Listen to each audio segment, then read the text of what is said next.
Welcome everyone to the Sigma Show, episode 79. I am your host, Sigma. Just before I let you know who's joining me today, real quick, we'll go over what our topics shall be. First up, honestly, this is a Vanity Fair article that had a lot of other information in it.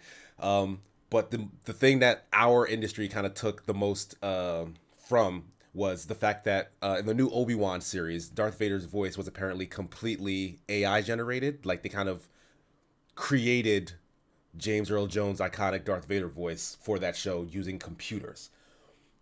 And that kind of sounds a little ominous in terms of like creating art in the future, especially with all the AI art conversations that have been going on around. So we're gonna dive into kind of more about that actual article as well as this aspect of it as well.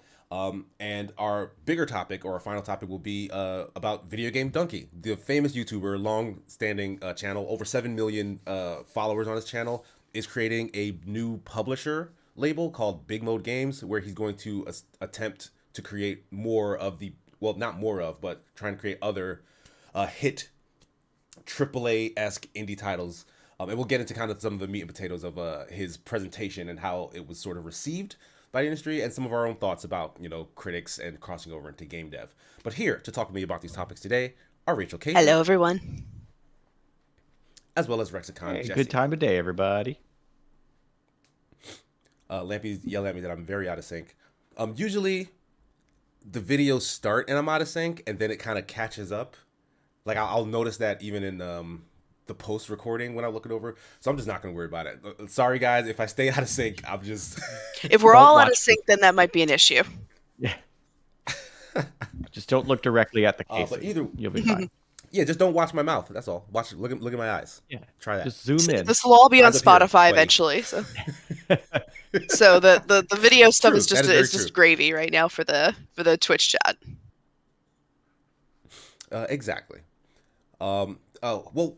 First off, hi everybody in chat. Thanks so much for popping in right at the start. Usually we take a little time to warm up. I see DJ in the chat. I see Lampy in the chat. Fast Axe in the chat. DJ says Rachel went in on some Slime Rancher yesterday. Yes, I did see you were streaming some Slime Rancher, and we'll use that to segue right into our our opening salvo, which is what you've been playing / watching. Rachel. Well, I think you know what I've been playing now. Kind of the cat's out of the bag.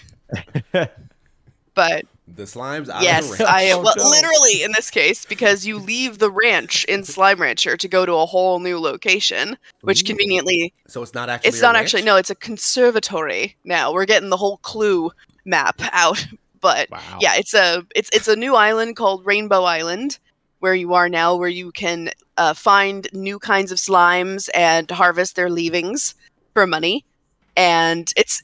What do slimes leave? I'm not familiar with like the slime. So biology. you feed slimes food, like fruits, vegetables, or sometimes even chicken, and they poop out little gems that you harvest, and then you can sell.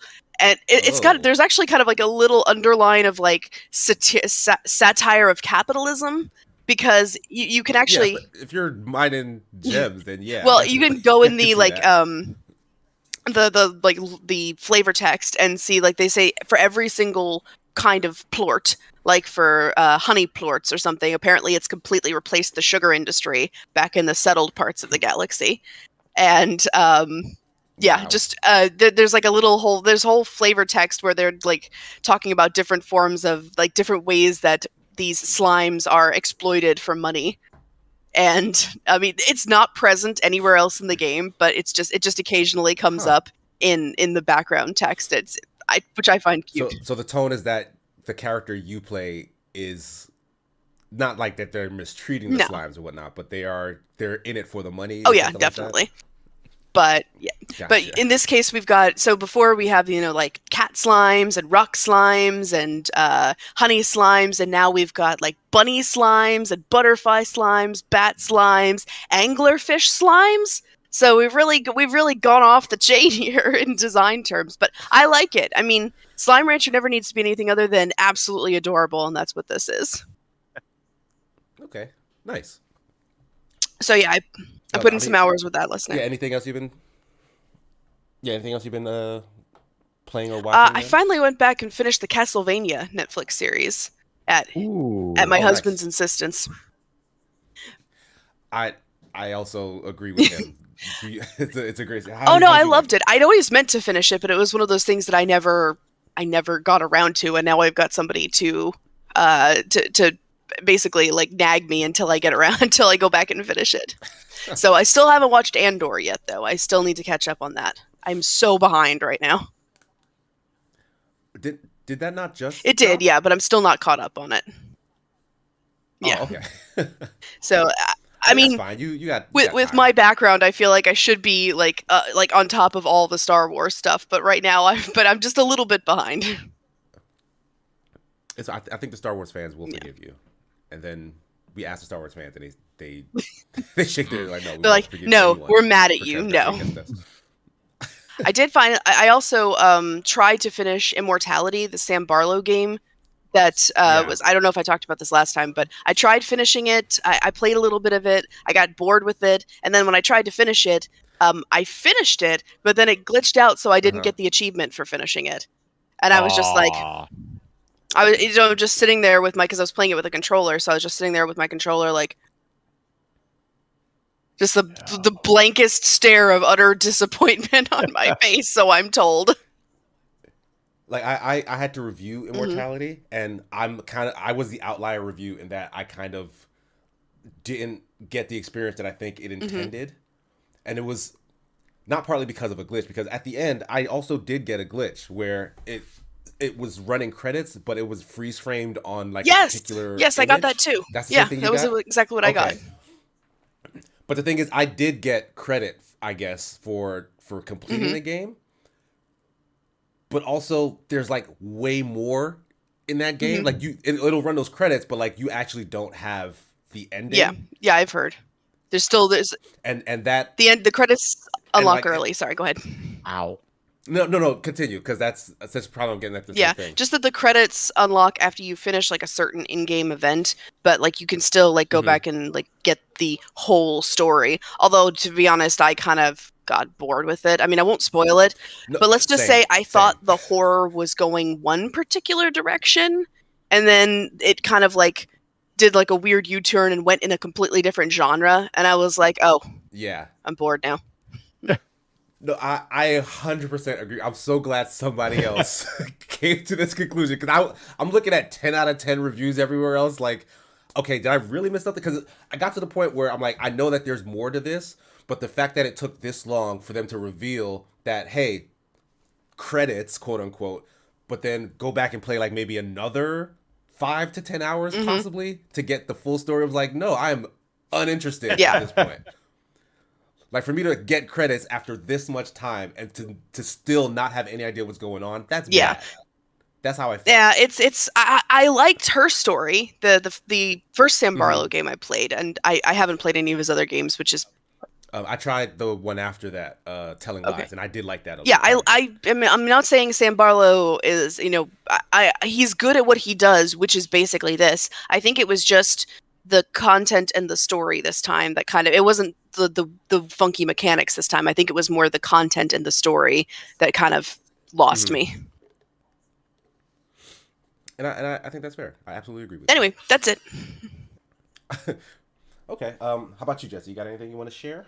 I was at the airport, so I brought my Switch, and I got to play Monster Hunter Rise that I haven't played in a long time. What a good game that is. I missed that game. I know. I haven't played it in a long time, and I was like, God, let me play it. God, it's really fun. I wish I played it more. We've both been harvesting video game things for parts. And I'm usually not a fan of that, but it's a fun, the way the rest of the combat and everything is done, and especially with the insect glaive, which I'm just super loving as like a jump around weapon. That like it's a good downtime, like sweet. It's like the board game part of a Mario Party. It's like it's not my favorite part, but I need downtime between the mini games, and it services that need well.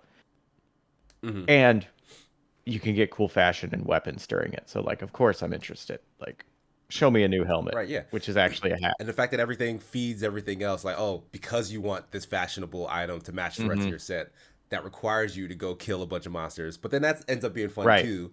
So like, you're having fun doing that, and then I love it so much. Are you interested at all in getting the expansion Sunbreak? I don't play the base game enough to justify that purchase, so unfortunately, probably not. That makes sense.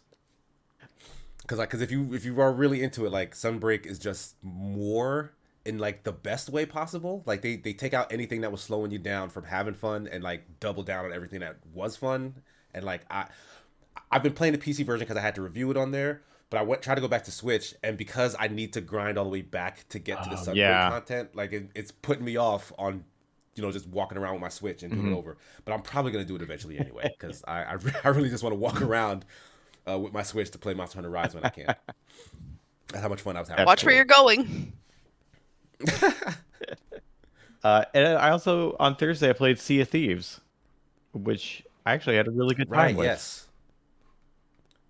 That's so interesting because we very famously played it for a game night Multiple. and kind of trolled Nick the entire time. Yeah, multiple game nights, and kept trolling Nick the entire time because no one was actually having fun with it. We were having fun streaming it for sure.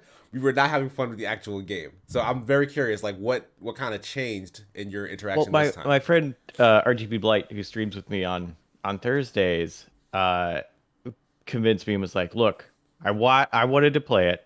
I got into it a little bit, and like I watched your playthroughs, and like you're playing it wrong. Like not you're playing it wrong, but like the attitude in which you all had going into it and like trying to do the missions and stuff. He's like, no, forget all that. You just pick a direction, you go, you goof around, you find something cool, you die, you live, it doesn't matter, you just have fun." And it's like, all right, fine, we do that. So we did that, and we found like they were like, there's a light in the distance. What is that? I don't know, let's go. We went. It was a mermaid cave with a puzzle. We solved the puzzle. It was actually pretty fun. We got a bunch of loot for it. Cool. Like we went and raided another area with like ghosts that came in, and we got their treasure. We got murdered by a passing ship very quickly. We're just like, oh, hey, here's a ship, few cannons, and we're dead. Like we didn't do any of the story stuff. It was just like going around having fun, finding stuff to do, and that actually was pretty doggone fun. Huh. Lampy adds, you did also murderize the ship. Did we murderize a ship? I don't remember if we sank one. Oh, we did. Did we? I don't remember. We did storm a base with the ghosts and some islands and stuff, but like we got murderized pretty hard. Like, I didn't know ships could sink that fast. That's how fast we got sunk. Apparently, we also sunk a ship. I don't recall this, but I believe it did happen. And I also been playing. Okay. Oh, go ahead. No, I was allowing you to continue. I also been playing Arcade Paradise. I don't remember if I played that last time I was on the show or not. Doesn't sound and familiar. that's probably going to be my pick for Hidden Gems tomorrow. Okay. Well, can you tell me a little bit about it now? Sure. You want it to be a It's secret? an awful pitch that I am going to tell you, but Okay. Now I gotta hear this. yeah, your dad owns a laundromat, and it's your job to run the laundromat. So it's a micromanaging game. You have to pick up trash. You have to like empty the hoppers. You have to do laundry that people leave in for full service. Mm-hmm. Sounds awful. There's an arcade. You find arcade cabinets in the back of the laundromat. And the story is like you message your dad like, hey, these have money in them. Like people are actually using these. They're making more than laundromat. And he's like, no, games are stupid. You're just a kid, focus on the laundromat. He's like a serial entrepreneur, just owns a bunch of businesses. This is one that he's apparently forgotten about. And he just wants you to run it to learn some shit. And, but you're like, no, this can be more profitable. And all of the arcade games are actual little mini games that you can go to the cabinet and play. And there's like one that's like basically Pac-Man with GTA. So like you're a car running from the cops, which are the ghosts, picking up money. And then if you get hit by a cop, you can run to a new car. There's like just a bunch of little. So these are all like original arcade games, but just kind of loosely based on stuff that you would recognize. Exactly. Okay. And then as you get more money from the arcade machines and the The laundromat, you could buy more arcade machines, and then you put them in the back, and then you have more games to play. And then like you end up expanding the back of the arcade, fill more games. So it's a whole thing about that. And it is, I don't like micromanaging games. I am having a good old time with it. Yeah, the premise sounds really cool. Like how, especially how they kind of put a little meta story in it. How like you're defying your father. Like, oh, I'm gonna expand on this idea and less on his idea of what he wants. Like that's just really Yeah. interesting. And like you actually expand the back to make room for more arcades, which is against like you don't tell your dad you're doing that, and you have to get your sister who's like a city planner to do that for you. It's pretty cool. I quite enjoyed it while I played it. Nice. Did that do I it for think you so. in terms of playing and watching? Okay. Um, yeah, I haven't really been able to play a ton still. I have been trying to work on reviews here and there. Um, I just had a 3 mark go up for a game called There Is No Light. Kind of like very under the radar. Like I hadn't heard about it at all. I don't think anyone was checking for it. But it's a really pretty looking pixel art action adventure game. Like it's top down. You dash around a bunch. You swing your sword really fast. Like it's really action heavy. Like it has like really cool looking graphics and abilities and stuff tied to it. And like it's the kind of thing that's right up my alley, except for the fact that it kind of feels like trash. Ooh. Like it's really disappointing in that regard because like it has like expansive skill trees. It has like a really rich lore and history in its world. Like everything, like it's like the premise is apparently humanity has lived underground for like hundreds of years now. Like they don't remember what the sky looks like or like what people did on the surface when it was on the surface. But like this sort of religious entity is like at the top of their leadership, and the Church of the Hand, as they call it, essentially tells them they're safe underground and they're protecting them from the creatures who are on the surface. And also to pay homage to this church, every couple of years or so, they just take all the newborn infants. They just take them, and and most of the people who like believe in the church are kind of happy about this. They're like, oh, it's a great honor. It's a great honor. But you and your tribe apparently like kind of left. Like you kind of off to the side somewhere underground, like away from the church because you didn't really like that stuff. But the church came and found you guys. They basically destroyed your village. They took your baby and left pretty much everybody else for dead. So you, as a vengeful father, get killed in trying to stop this from happening, but are resurrected by this weird shadow ghost man. And he trains you for a year, he says, and then unleashes you back upon the church to find out how to get your kid back. And of course, he has ulterior motives because he's very negative. Like he's like a little butterfly creature that buzzes in your ear and will encourage you to do violence and harm to people even if they don't deserve it. And some of the gameplay aspects allow you to choose between kind of encouraging people you're having conversations with or demoralizing them. Like you can, like they'll ask you like, oh, my kids are sick, but the only way I can get medicine is to steal from this guy. Should I do that for my kids? And you can be like, nah, like leave your kids to die. Or you can be like, yeah, go ahead, it's worth it. And like that will demoralize or encourage that person to do one of those two things, and that affects your personal karma, which has an effect on like how other events or factions play out to you. So like it's a very interesting world and system. Like I was really into all of that stuff, but combat just felt so tedious. Like I mentioned it in my review, but pressing the attack button would only give me like a couple swings of my sword, even if I was pressing it the number of times of the combo. Like if the combo was like four hits, I'd press it 2 times and I press it 4 times and only get 2 hits to come out. So for some reason, if I press the button many more times than the number of swings of the sword, then I could get the full combo. And that's the same for like almost every other move, because every move or special ability requires like multiple button presses to activate. Like there's a teleport dash where if I dash, I have to then dash after, but then that dash has to be on an enemy's attack for me to get the thing to pop. So in order to make sure that I'm dashing right when an enemy is attacking me, I have to dash and then mash the dash button as I'm going towards an enemy's attack. So I'm mashing the attack button, and then I'm mashing the dash button, and then mashing the attack button, mashing the dash button. The fights look cool, but they feel like garbage.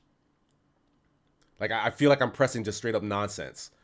the whole way through, and it's tiring and it's exhausting, and like it's a really tough and hard game. So the fact that I have to be that dexterous for every single fight just really wore me out. So like I wasn't having any fun in terms of actual combat, and so I ended up just not enjoying it overall, even though it had such a rich world, which sucks. But It's based. in terms of say, I no, say it's again? basically how I play. How I play games that are designed to do well, like Dark Souls. Like hit dash once, but it's like, but I'm gonna keep hitting it because I really want to do it again. Like as soon as humanly possible, I want this to occur, so I'm gonna just hit it again. But I really appreciate a game that is like very responsive or sticks to its combat rhythm, so that like if I can match that rhythm, then that means I can do well. But like this just felt like chaos in terms of just gameplay translating over to what I'm seeing on the screen. But in terms of like what I've been watching, I finally started Cyberpunk Edge Runners. I'm only on like episode 4. Oh, you're further than me. Oh, am I? So I won't spoil anything because but like overall, like it's a lot more calm than I thought it would be for a Trigger anime, at least so far. Like maybe it's gonna ramp up and get more wild, but I don't hate that. Like it's kind of downbeat right now. It's kind of somber, but there's like little flashes of like the craziness that you can expect from both the Cyberpunk world and from Trigger as an anime house. But I'm enjoying it. Like the story so far is actually really good, and it's a better story than the one in Cyberpunk, at least for your character that you're following. Because I found V as a character to be insufferable. Like other people's stories, like the people V would talk to and stuff they were going through was a lot more interesting. But like V's path through Night City was very annoying to me. Yeah, But with you. you okay? Everybody's feels the same way.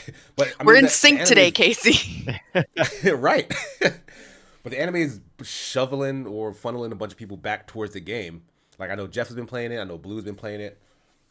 And it's like topping the Steam charts again thanks to the anime. Like I don't has that been a thing that's ever happened where a TV show or anime has kind of saved a fledgling video game experience? I don't know about saved. I know The Witcher got. Yeah, like Witcher got a boost, but people already love that game. Like Cyberpunk was kind of in the dumps. Like,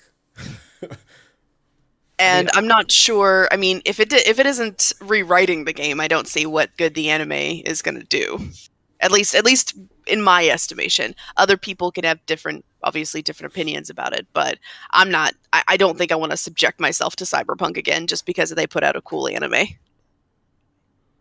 And I think part of it is like when you played it the first time, you finished it, right? Yeah, like same. Like I kind of played it in that opening window. Like I think a lot of people who were put off by it just stopped, and so this is giving them a reason to go back and try to finish. And like now they're having a better time because a lot of the game just works. That's fair. But even still, like I still found it to be a generally okay experience. Like nothing special or mind blowing, like how it was kind of propped up to be. But that's me. I know I can be a little harsh in terms of like my takes on what I want out of a video game. But that's pretty much it in terms of what I've been watching. Yeah, it just felt. Were you gonna add something? Sorry, go ahead, Jesse. Oh, I was gonna say, Deep's pointing out that there's going to be some new DLC for Cyberpunk coming out soon too, and that might be getting some people hyped for it.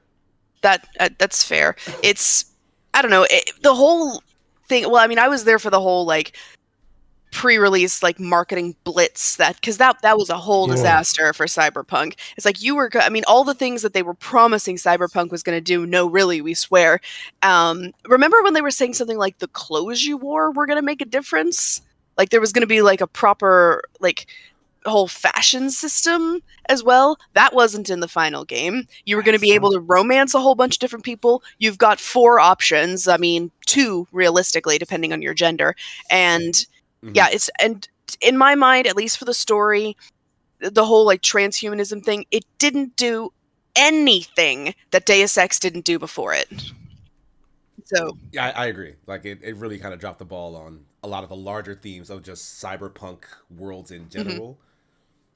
Like all they had were like tiny vignettes that were like maybe tiny windows of interest. Like I really loved like that whole sentient AI taxi service mission. Like that was an early Hmm. one that like really started to open up. Like, okay, this is a cyberpunk world. This is kind of stuff that can happen, and the ramifications of it on a larger scale. But after that mission, that was kind of it. Like you don't really deal with that sort of thing from that point forward, Right. and I was kind of disappointed. Yeah, and it's one of the like they're trying. I can't believe how much they tried to save based on the star power of Keanu Reeves.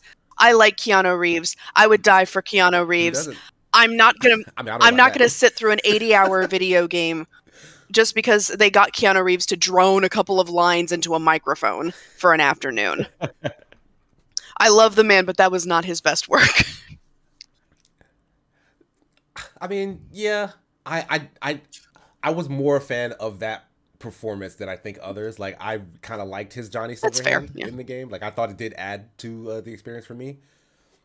But yeah, I wasn't playing it or enjoyed it because of Keanu Reeves for sure. Mhm. Like Yeah, I just yeah. It would have to there would have to be a lot either change. Like, to be fair, I could Keanu Reeves is the one thing I would like going back. Like I'll take that. That's not like a huge deterrent for me as the story and lack of basically any kind of meaningful internal innovation or systems. That's the one thing that would not deter me if I went back. makes sense. Lampy says, I feel like Edge Runners is a good anime in spite of CD Projekt Red. It's good because of everyone else working on it and not because of their world. But I mean, it's technically not even their world, No. right? Like it's like the cyberpunk universe is somebody else's world. Like Night City is Night City an original creation from CD Projekt I don't Red? think so. No. No. And No, Johnny okay, so Silverhands yeah. isn't either. He's also in the Yes. TTRPG. Oh, so Yeah. even that much, yeah. So okay, so All the cool stuff's from the that's- board game. right. So like yeah, Or the if you have- TTRPG. and clearly Cyberpunk, yeah. So clearly Cyberpunk as a entity and as a world has been popular, which is why it even got optioned as a video game in the first place. So yeah, just adapting that again, it makes sense that that would also be of quality if you put it in the right hands, like Studio Trigger. But that's pretty much it for me. We can get right to our first topic if everyone's ready. Yep. Yeah. All right. Yep. So, this Vanity Fair article, it was not actually about the fact that Darth Vader's voice is AI generated in the Obi-Wan show. It was actually about the fact that this Ukrainian studio that made the project had to do so under the duress of war. Like the Russian invasion was happening as they were working on this project for Disney, and they decided to kind of stay where they were, Wow. and take shelter where they could and continue this project for Disney, which kind of opens up a whole other can of worms for discussion. Like this was something that they chose to do, yes, but like, why did you choose to do this? Like maybe they felt like it was something that was necessary for their own livelihood. Like this is, I'm sure to them, like this is a big project. Disney's asking us to do this work for them. Like it was probably like in their minds life or death, but they're literally doing it amidst war. So it was life or death. I don't know if I'd go that far. I mean, I will say, like, I think the Ukrainian people are just that there are a lot of people who have continued to do like the Stalker devs. Like they're still Right, working on the right. game, and it's almost a point of pride for them. That from what I can tell from like following them on Twitter and seeing what they've put on YouTube, it's almost a point of pride for them that they're fighting this, incredible conflict, and they're also putting out a quality product at the same time. It's delayed, but they're very pleased about the fact that development has not stopped. So I kind of wonder if maybe that is a little bit playing into it. Is that, I mean, I'm not denying that there's like some pressure because it's Disney, but I feel like the attitude might just be sort of like, there's a war on, should we stop? No, we are going to deliver a good product for Disney. Yeah, like it's like I really feel of two minds about that concept, because I know personally I'm a bit of an overworker myself. It's like I shouldn't be putting in all this time and energy to do these jobs, but like I do feel I'm passionate about the work I do. Therefore, like I'll go the extra mile to do stuff even when it's not appreciated all the time. Like there was a Disney rep in the article who was basically quoted as saying like, "Oh, we appreciated what they did, but of course we didn't put the pressure on them that they had to do it because they could have found other people to do the thing." but then they threw the little caveat like, well, it might not have been as good as what they gave us. But that just sounded like politics to me. Like it was like, oh, we didn't force them. We could have just got it from somewhere else, which seems Right. like Mhm. kind of like throwing it in the face that like y'all didn't need to risk your lives for this. Like we could have just, but we'll take it. Like thanks anyway. Like I don't know. Like it just rubs me the wrong way in that regard. But I mean, it was their decision. They decided to go ahead and do it, and they did deliver a product that honestly was indistinguishable. Like Darth Vader is kind of a robotic character anyway, right? Like his voice is modulated based on his actual lore. But I couldn't tell that wasn't someone. I wasn't sure that it was James Earl Jones himself, but I couldn't tell that it wasn't someone doing a great James Earl Jones impression, right? It didn't sound like a machine. It sounded like a performance from that character. So I'm kind of curious if you have a situation like this where an AI is used for whatever reason. The studios prefer it, like the actor who did it maybe got in trouble or got fired or died or something. If the performance thereafter is indistinguishable from a human doing the job, is that a bad thing? Like, should that be something that's kind of looked down on? Okay, Jesse is nodding. Let me know. What are your thoughts? Are you also look like you want to say something, Kate? No, you go first, Jesse. Okay. Uh, yeah, it's a great way to not pay actors. Like it's a fantastic way to not have to get someone to do a performance once, do an iconic job, and rather than having a situation like James Earl Jones or so many other people where it's like, oh, you can build a career as this, you can build off of this, you can get more work, you can make royalties. No, they could just completely wholesale rip you off, never have to pay you a dime, get tons more profits for it, and it's also a great way to create a stagnant spot in media where it's like, well, why would we ever have a new villain when we can just constantly churn out the old one? Like part of what makes storytelling in the linear fashion that we live our lives as humans interesting is how things change and adapt. How when you have something like movies, you cannot have the same thing over and over. Like if you've got like Marvel stuff happening, you do have to recast Captain America at some point. Like Chris Evans can't literally do it forever. In the comics, yeah, you can do that, and I personally don't like that. I think it also creates stagnant media. But then when you have human performers, you do have to bring new things in. Someone has to bring their own take into it. Someone has to bring their own ideas. So many things have to change, and usually, at least trying to be, in a good way. Versus this where, hey, we know what people like, and we can just regurgitate this and change enough of it to make it work. Right. I hear what you're saying. Rachel, did you have a counter to that, or were you in the same No, boat? I think I don't completely agree. I think that's catastrophizing it to a certain degree, That's and fair. which is fine because I mean it's best that we consider like what the worst case scenario is. But I think it's more of like a specific instance of this because I mean Lampy just said what I was going to. Is like first of all, a voice and a face, an actor's person are protected. So if they were actually going to like steal your likeness in some way, they would have to pay you for it, or you would have to sign that away for starters. Yeah, and James Earl Jones did agree Yeah, to this. and also I've seen Obi-Wan. I disagree that I mean I also knew that it was computer generated, but ahead of time. But I will say that I don't think the performance was necessarily that indistinct.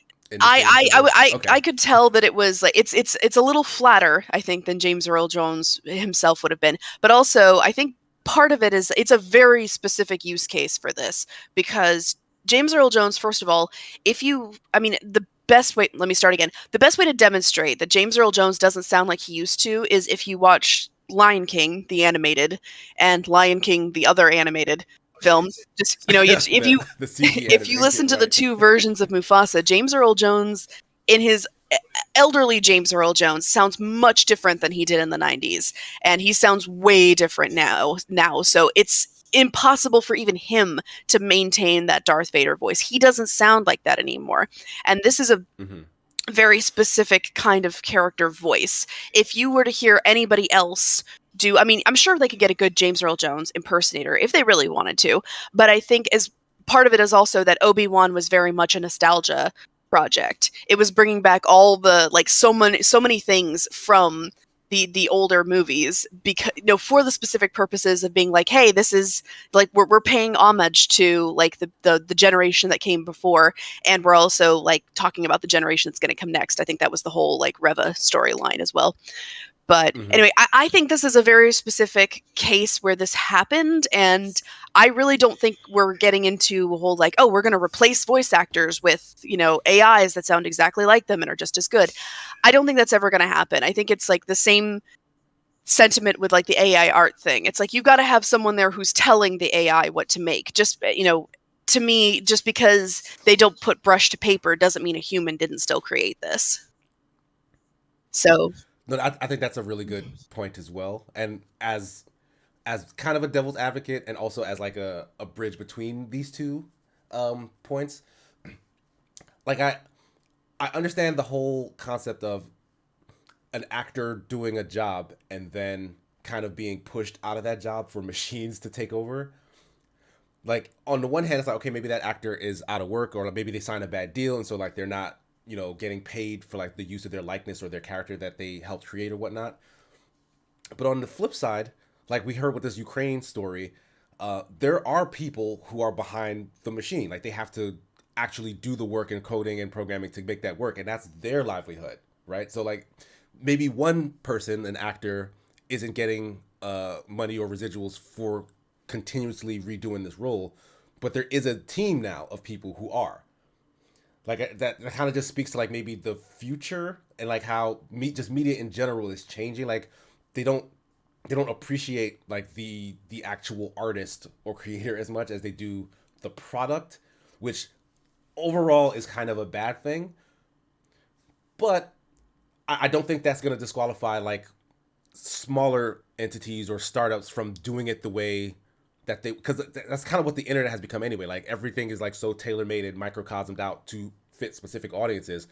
The stuff that's going to be made for like the biggest audiences is probably going to be computer generated stuff. It's probably going to be stuff that they need to recall like the exact sound and look of characters from 70 years ago, because those kids are now adults. Probably not 70. 70 is too many years, but those kids are now adults, and they want to basically hit on that to make money. And it's a big audience because not everybody cares about the auteurness of art. They just want to see like a big explosion and a transformer roll on the ground with another transformer or something like that. I don't know. I actually don't think this is in any way. I mean, I think this is actually a giant tribute to one particular artist, in this case, James Earl Jones. This is saying, I mean, to me, like you said, they probably, I will say, they paid a studio in Ukraine probably not an insignificant amount of money to recreate his voice, when they could have hired a sound-alike jobbing voice actor for a song. But they're saying that this voice and this role is so iconically this one person's that we do not want to do it without him, especially in a nostalgia based, in a show that is primarily about tweaking that nostalgia part of the brain. So I don't necessarily see it as, like, oh, voice actors, who needs them? Who needs actors? I don't necessarily see it that way. And maybe that makes me naive, but I see it instead as, I mean, it's for the same reason they brought back Hayden Christensen. They could have put anybody into that Darth Vader suit, because for the vast majority of the show, you don't see him. But they brought Hayden Christensen back, put him in the suit, and had him be there on set, because this is a giant tribute to what is now kind of like the second age of Star Wars. So no, that's a really good point. But then that also does create a little bit more cynicism in me, in the fact that it's like, on one hand, you can consider it a tribute, but on the other hand, it's nostalgia bait, right? Like, if they did put someone else in a suit or did get someone else to do the voice, the fan base would not stand for it. They would have trashed it before they even saw it, right? Because they're like, this isn't my Star Wars. This is some newfangled Star Wars that you're trying to sell to me. So, like, it had to be that level of dedication to James Earl Jones's voice, because getting James Earl Jones at that time wasn't possible. right? So like they were like, all right, well this is the best we can do. Spend the money because the fans won't have it any other way. Like we got to get Hayden Christensen, even though you don't see him for most of the show, but we got to get him. We got to make sure you know that we got him in interviews and press coverage and whatnot, so that the fans don't boycott the show before they even get a chance. Yeah, to but see is it. that really the studio's fault? No, that's not. Yeah, that's not the studio's fault. But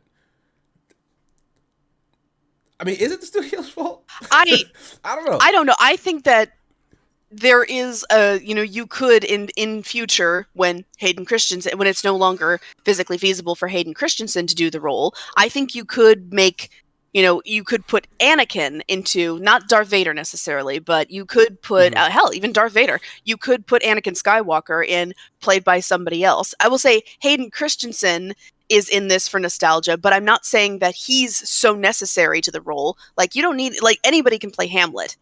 So I really think that in this case, it's more of it's a specifically nostalgia based product, and the voice of Darth Vader is so distinctive that not even James Earl Jones himself can do it anymore.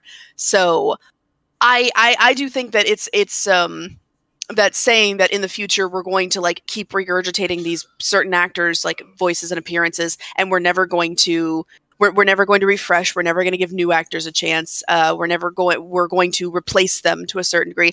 I really do think this is catastrophizing a little bit. And I appreciate looking at worst case scenario, but I think it's a little bit, it feels almost a little bit like, I mean, no offense by this, you're looking for a reason to be upset about this.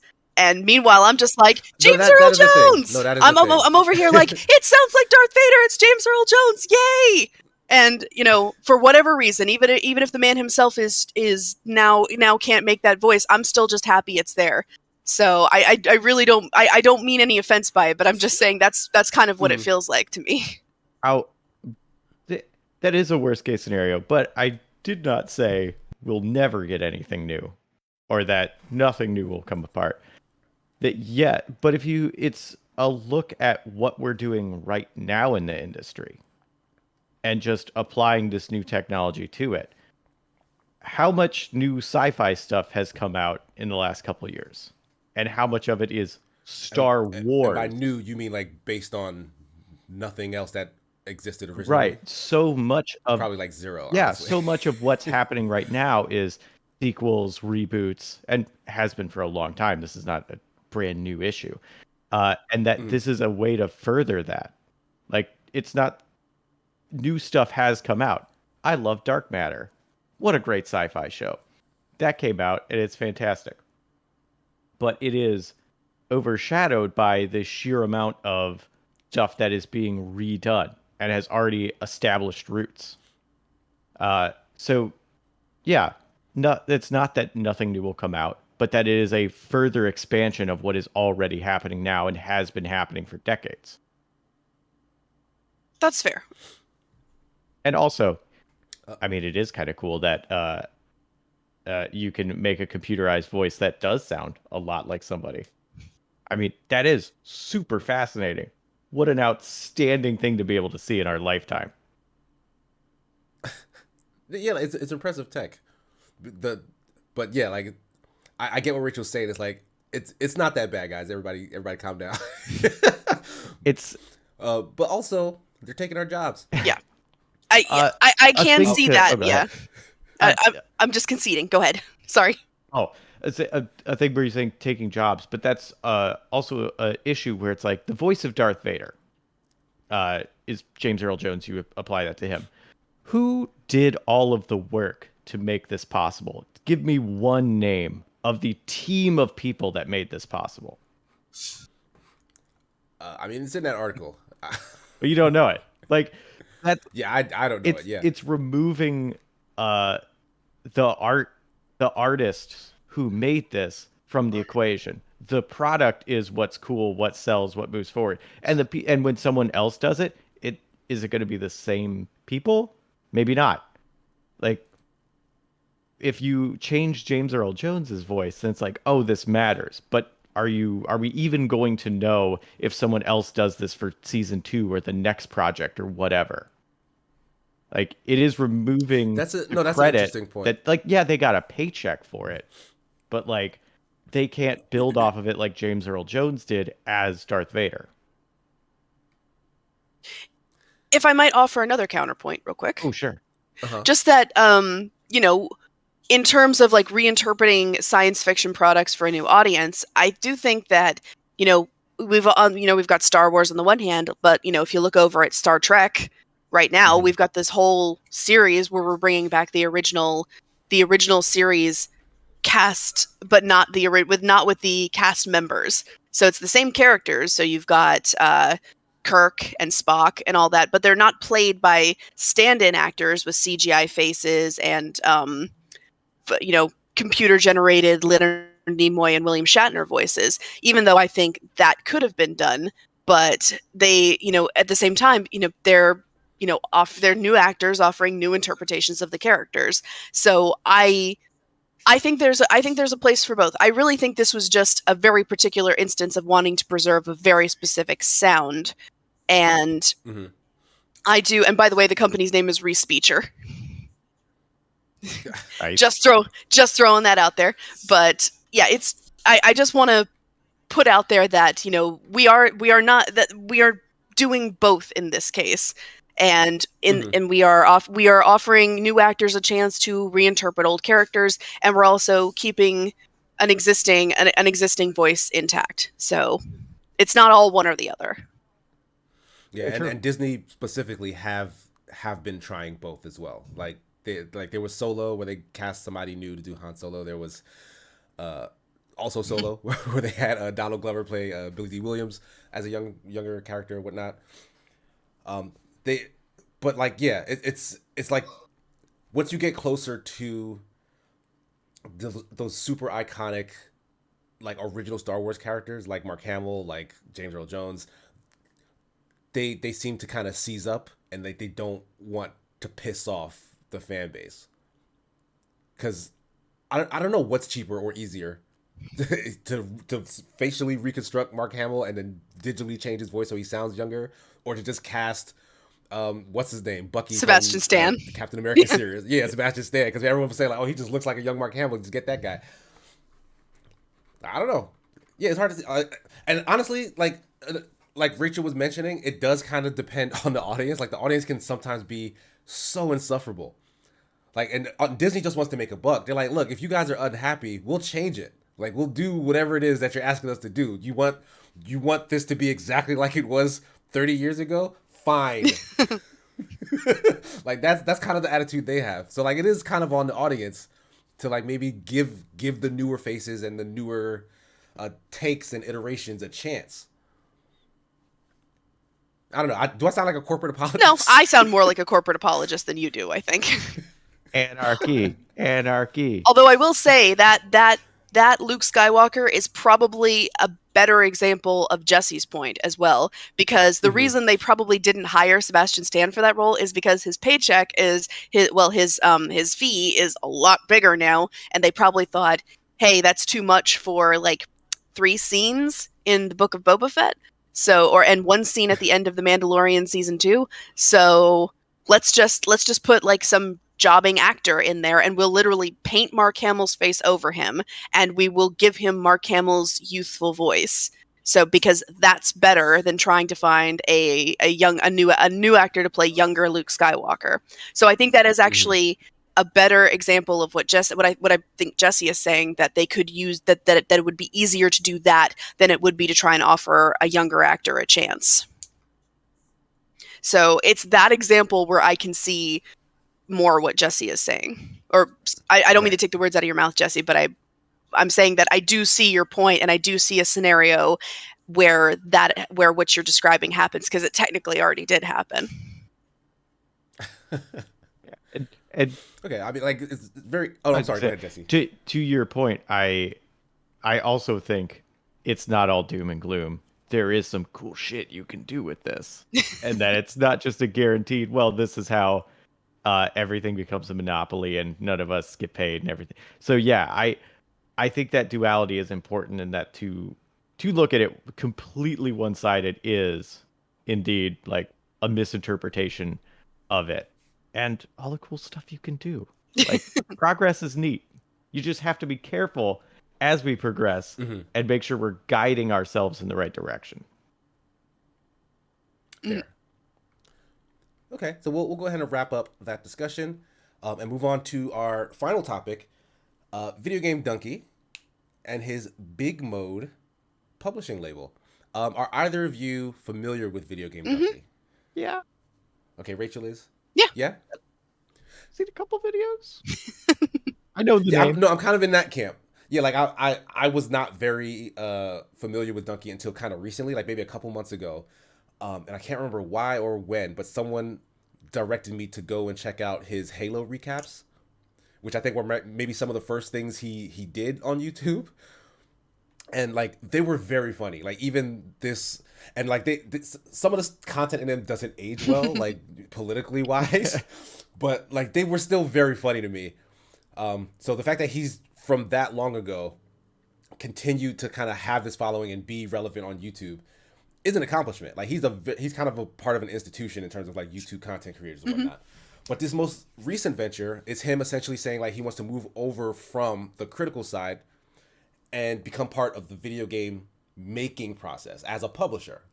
And in the video where he kind of made his pitch or was announcing his studio or publisher label, I should say, a lot of people took umbrage with the fact that he kind of centered himself in the success of some very high profile indie titles like Celeste, like Hollow Knight, like Hades, and saying that he helped get millions of eyes on them and attention for them by playing them and recognizing that they were quality. I'm not sure how true that is because I don't follow Dunkey like on a regular basis, but part of his argument is that he is a critic of such skill and reverence that he can help upcoming games kind of refine their vision to make something that could be on par with some of the greatest indie titles that have come out in the last several years.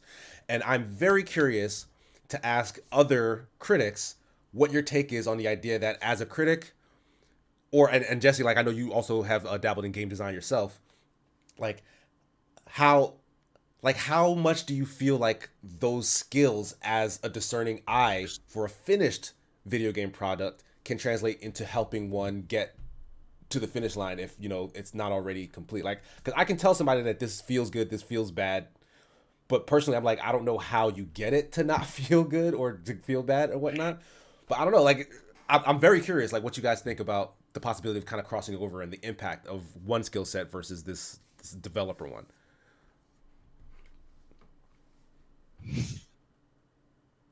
Sorry, hold on. No problem. Rachel has to take Sorry. a tiny mute, I guess. Oh, things What are do you happening. got, Jesse? I mean, that's helpful. Like being familiar with games is obviously helpful when you're trying to make them enjoyable to other people.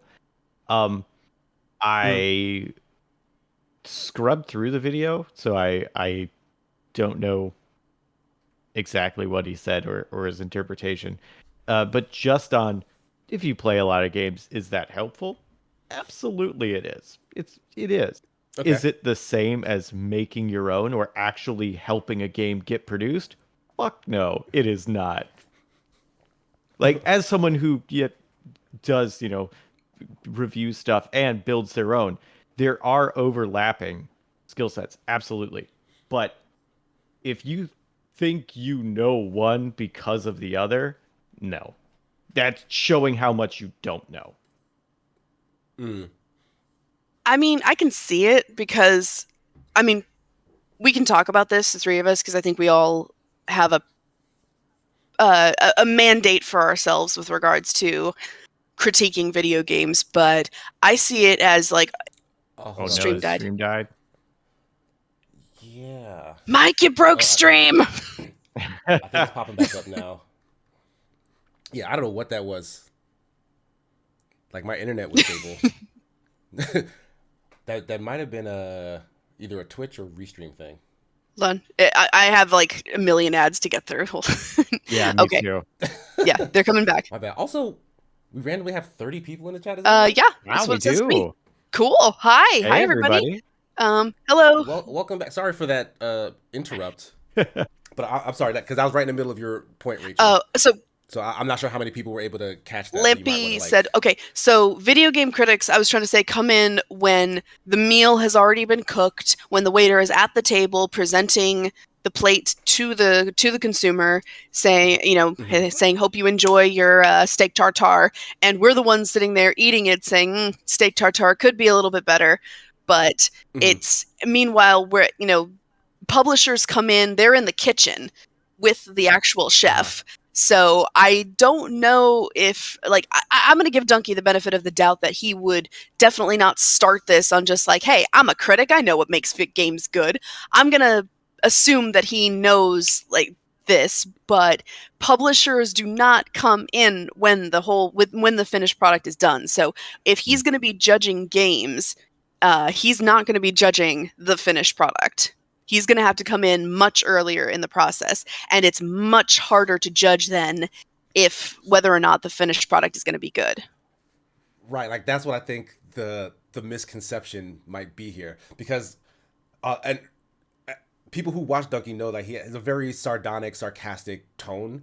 So like maybe he did come off as to say like, it's like it is so simple as to, oh, since I've reviewed so many games and I know what quality looks like, I'll be able to help your game, and that kind of be the end all be all. In the back of his mind, he might know that that's bullshit. You know what I mean? But like it is kind of presented in that fashion. But like you're saying, like I agree. Like I think it's a very different process to review a finished product and say like, yeah, this didn't work out the way you intended, versus being there when they have all the ideas and to tell them, yes, these are all good ideas, and then to put money towards them trying to reach them, and then have to either start pulling stuff out because like you're running out of time, or the scope was too big and things aren't working, or like you're running into problems. Like all of that stuff that gets in the way of the actual idea and the finished product is stuff that a critic doesn't see. And so it will be a learning process for him. But I'm just like, because he can't, a publisher can't function under the assumption of, well, even if I'm in the kitchen with you and we try to get something good and then it comes out after a year of work and just isn't hitting that mark, well, it's not good enough, we won't release it. Like you can't make money that way. Yeah. So I like it's a really interesting situation that he's positioned himself in. I mean, nobody sets out to make a bad game. Nobody Exactly. wants to make a bad game. So I think, first of all, I don't think Dunkey was being serious when he put that out there, like, putting his critic credentials forward as like, I know, like, I'm going to be a great games publisher because I'm a video game critic. I don't think he was being strictly serious about that. I think, and if he was, I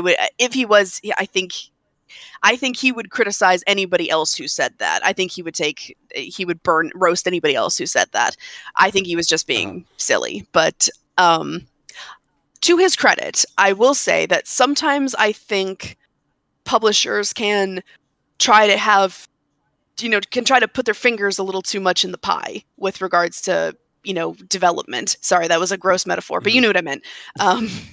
But I think they try to get into it a little too much, and they can end up screwing things up because they're like, oh, the kids like roguelikes. Can you make this a roguelike or something like that? Or can you add multiplayer elements or something? So if his contention is that he's going to offer a place for video game auteurs to sort of, bring their small indie products to him and say, I would like to make this exactly how I want to make this. Can you do that? And he can be the one who's like, yeah, of course, I'm not going to interfere. You make exactly what you want to make.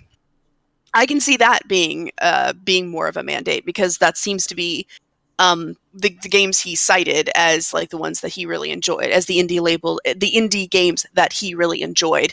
That was kind of how they were made. They were made like with one specific like with the development team's vision in mind. They were not interfered with too much. Right.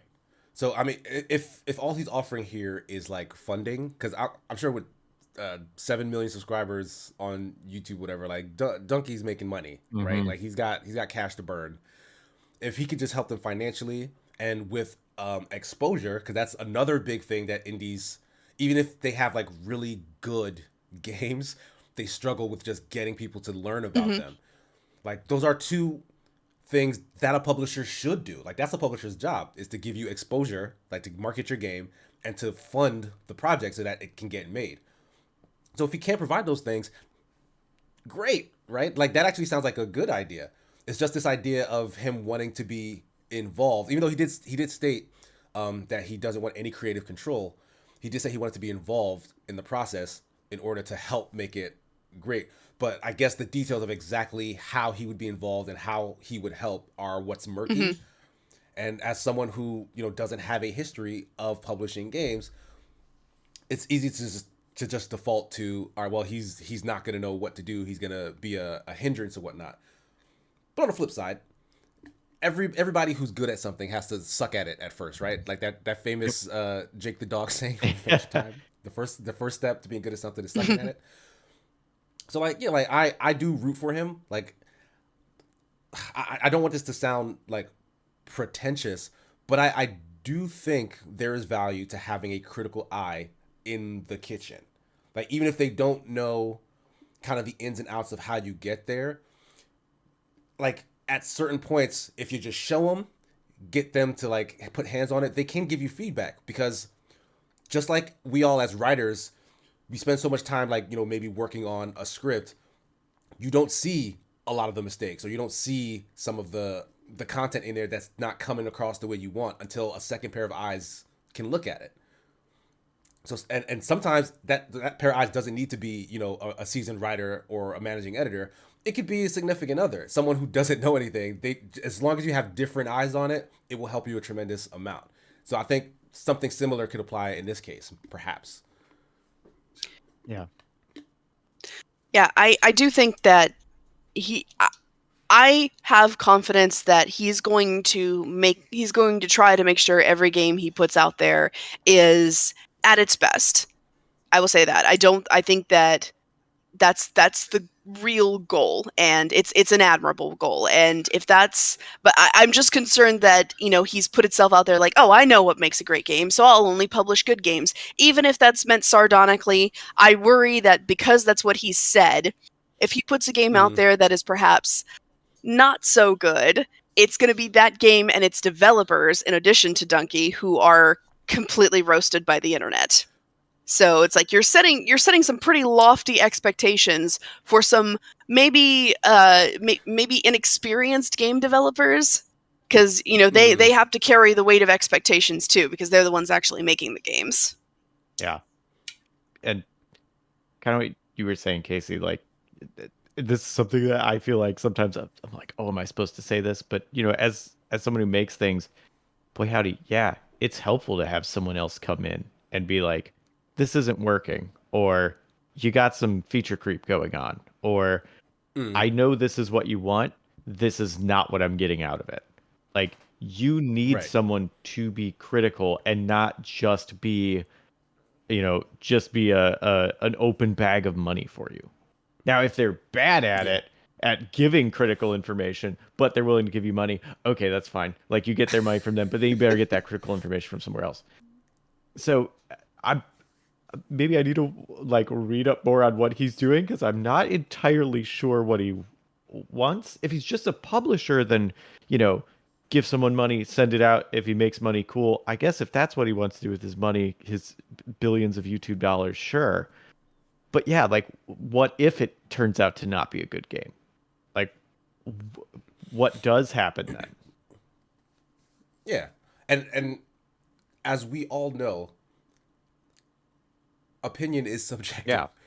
Like a bunch of people will be like, "Oh, this is a good game," and an equal number of people could be like, "No, this is a bad game." Like, what does that then mean for the fact that for his discerning eye and for the developers who are working on this? And honestly, the internet can be a very spiteful place. No matter what comes out, you're probably gonna get people who are like, "Oh, this is just shit," even if it's not. Yeah.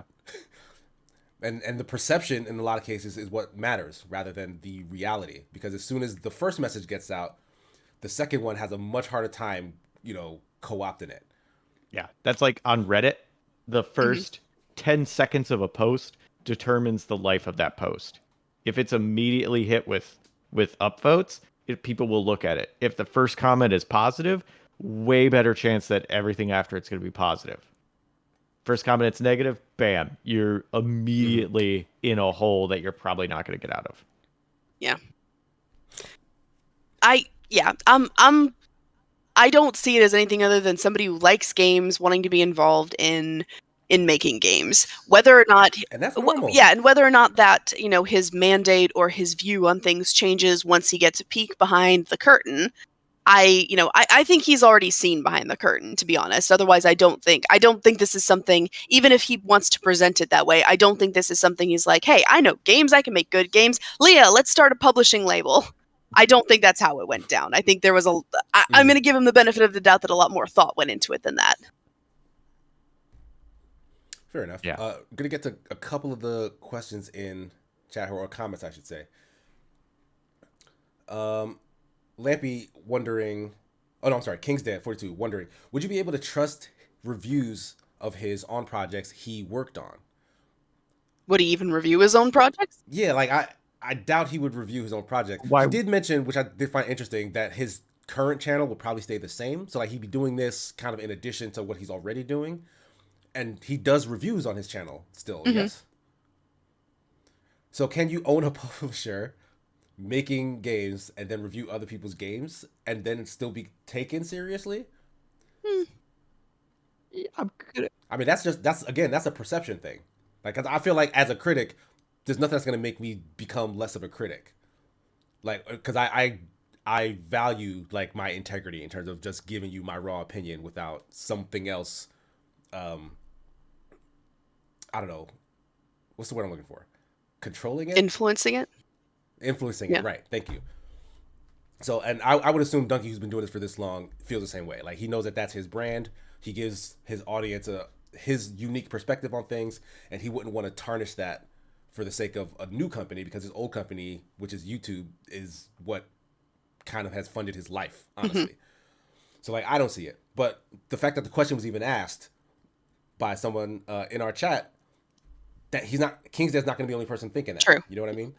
Well, I mean, why, if his channel of 7 million subscribers is mostly there for like looking at new games, and he's part of a publishing or he made a publishing company, why wouldn't he use that to put that game in front of 7 million plus people? Like that, if he doesn't do that, I don't know what he's thinking. Kind of like, what's the Right. point?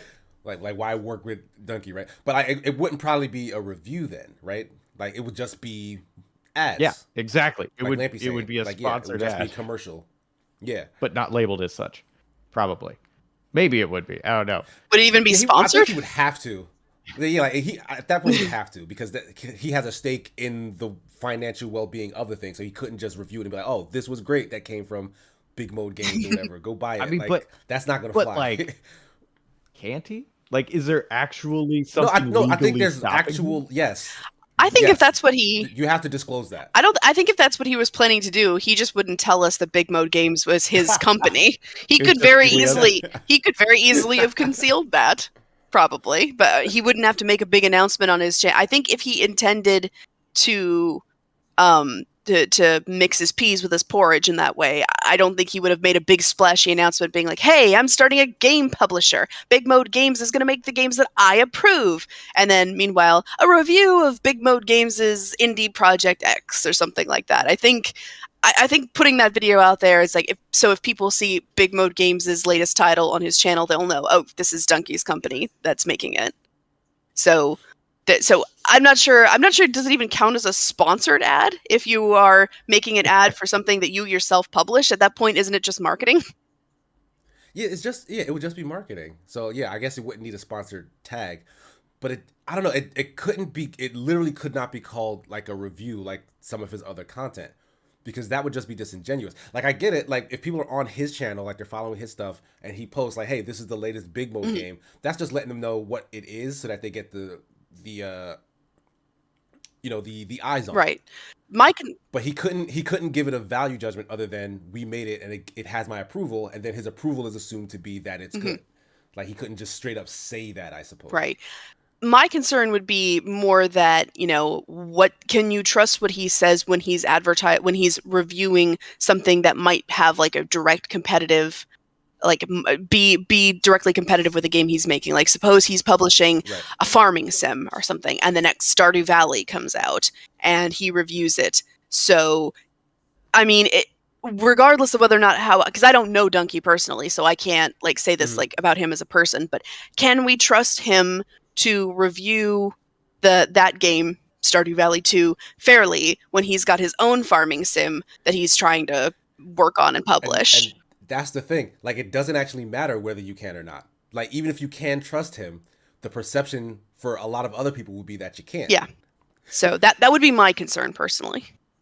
I'm also, are his reviews actually called reviews? Because the few things I've seen from him, and like he'll do a joking like 2 out of 5 at the end, but like I never thought of them as reviews. I thought they were just jokey videos about a game that he talked about. I've not actually seen and like one of his has a joke quote review. unquote reviews. Yeah, like when I see 5 out of 5 or 2 out of 5, I don't think that's actually a review. I think it's a joke on reviews.